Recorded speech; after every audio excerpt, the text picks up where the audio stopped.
Imagine you have $1 billion. You're rich, you're bored, and you decide you want to do the ultimate billionaire flex. You want to buy a Formula One team. You want your name plastered on the side of a carbon fiber missile going 220 miles per hour while millions of people scream your name. Sounds easy, right?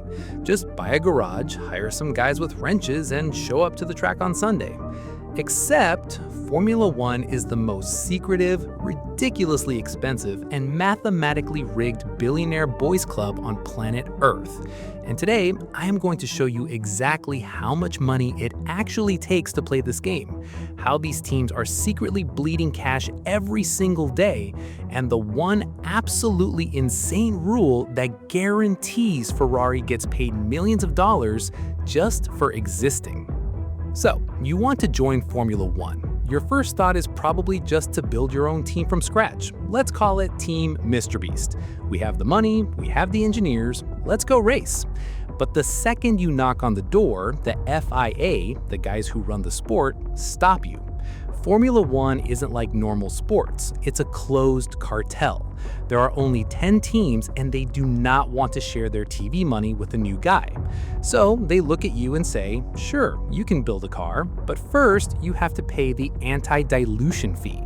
Right now that fee is $200 million. Let that sink in. You have to hand over $200 million in cold hard cash just for a piece of paper that says you have permission to start spending money on a car. And honestly, the current teams hate the idea of a new guy so much, they are actively trying to raise that cover charge to almost $1 billion just to get through the front door. So, starting a team from scratch is financial suicide. The smarter move is just to buy an existing team from somebody else. But if you think you're getting a deal, you are 20 years too late. Look at this can of Red Bull.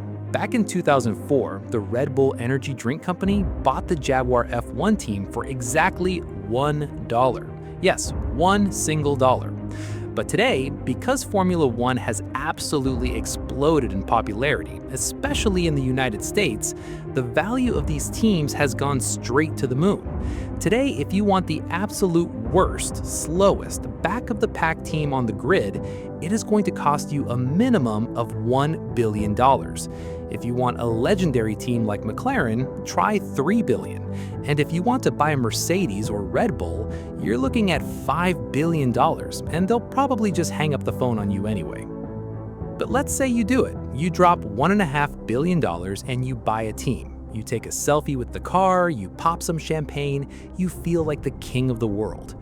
But the nightmare hasn't even started, because now you have to actually run the thing. A few years ago, F1 introduced something called the cost cap.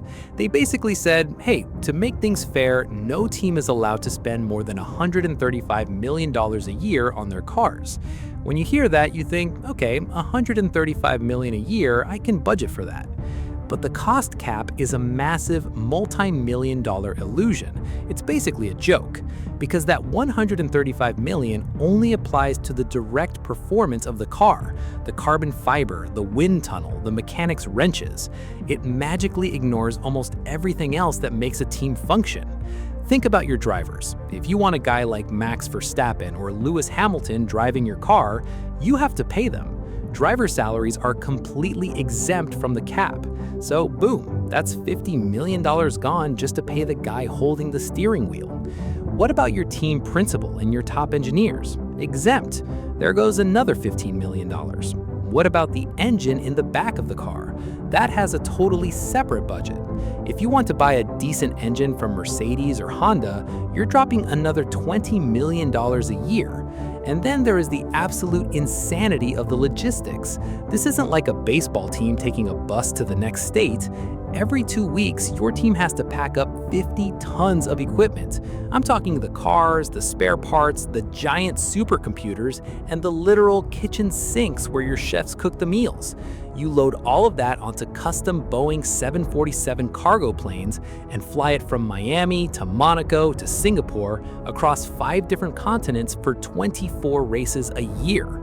When you add up the drivers, the engines, the marketing, and flying a small city around the globe, your cute little $135 million budget is actually costing you closer to $400 million in cold hard cash every single year.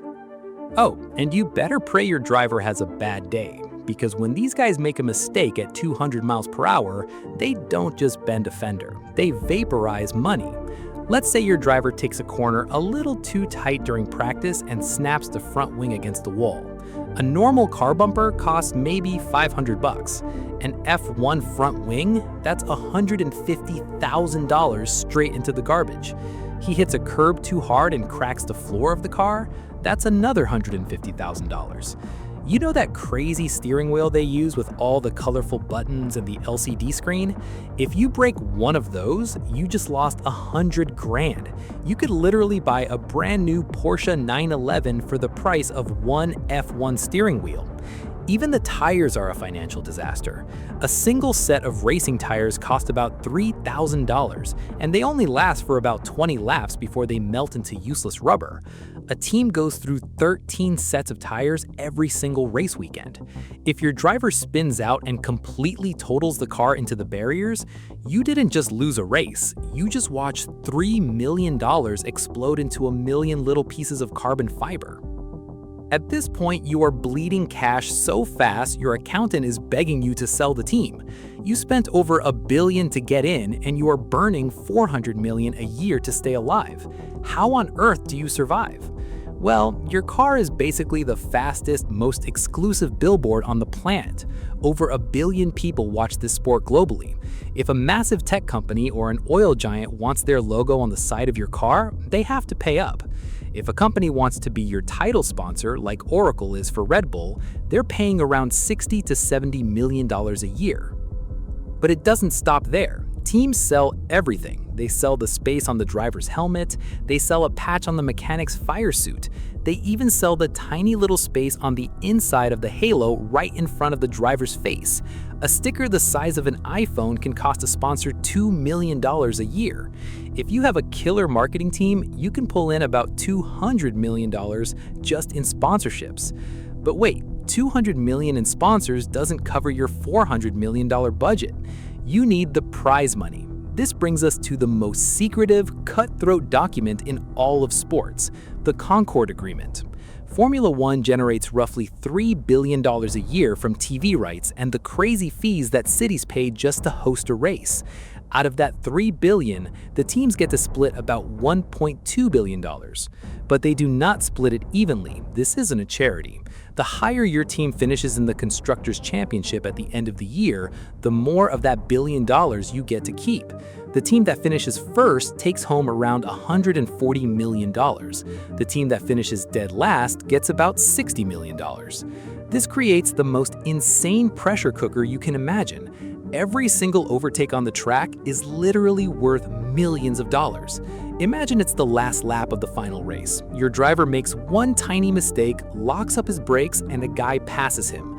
That one split-second mistake might drop your entire team from 5th place to 6th place in the championship. That one split second just cost your team $15 million. But I told you at the beginning of this video that this sport was rigged, and this is where we have to talk about Ferrari.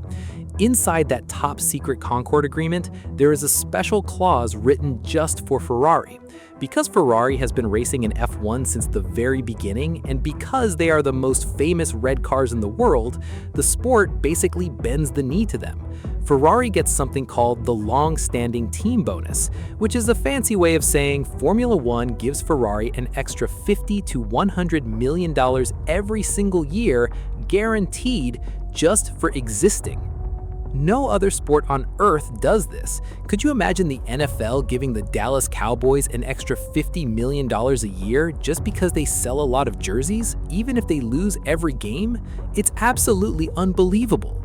So let's look at the final math. You bought the team for $1.5 billion. You spend $400 million a year running it, you make $200 million from sponsors, and you make $100 million in prize money.